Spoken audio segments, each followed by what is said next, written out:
Well, good morning, everyone. We'll go ahead and get started here. We're going to run a pretty tight ship here because there's a lot of information that we want to get out. So, first of all, I want to thank all of you for being here, and certainly thank those people that have agreed to speak today and give you all an idea of what they've learned and what they know about about Norjack, about the D.B. Cooper case. My name is Eric Ulis. I'm going to go ahead and give you a very quick background in case there's anybody here who isn't really very familiar with the D.B. Cooper case. To begin with, it was exactly 47 years ago today that the hijacking took place, November 24th, 1971, the day before Thanksgiving. And in the afternoon, a gentleman called himself Dan Cooper, walked up to the ticket counter, Northwest Orient Airlines ticket counter in Portland, and plunked down a $20 bill and bought a one-way ticket to Seattle.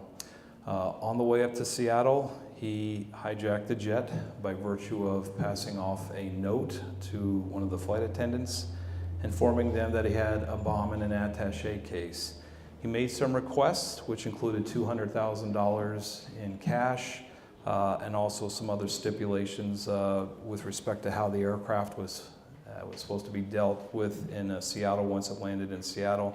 He also requested 4 parachutes, 2 main parachutes and 2 reserve parachutes. So that's where the 4 parachutes come from.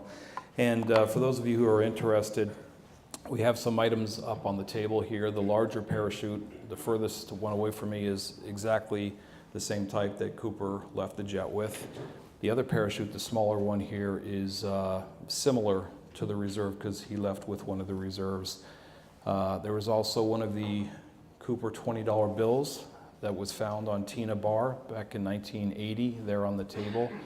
Also, there's a Sea First bag. I think this is very interesting. That Sea First bank bag, that is what the bag was like that the ransom came in. So there were 10,000 $20 bills crammed in that bag. It's not a very big bag, and you can see that it was essentially chock full.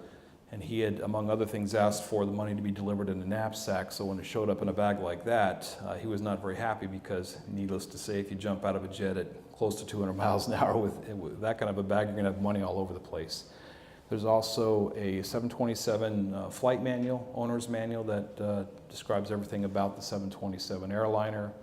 There's a tie clip that is precisely the same type of tie clip that Cooper left behind on the jet with the tie. So let me just continue on with the story here. He lands in Seattle, gets the cash, gets the parachutes. Passengers are allowed to leave. The flight crew stays on board, obviously, and one of the flight attendants. They depart from Seattle, and somewhere just north of here, he jumps out of the jet and is never to be seen or heard from again.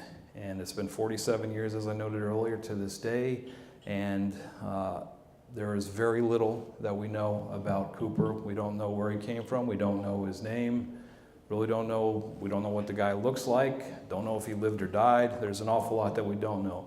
That said, there are things that we do know, and certainly as time has gone on, there has been some information that has come to light, new evidence and so forth, which I think helps bring the picture into focus here.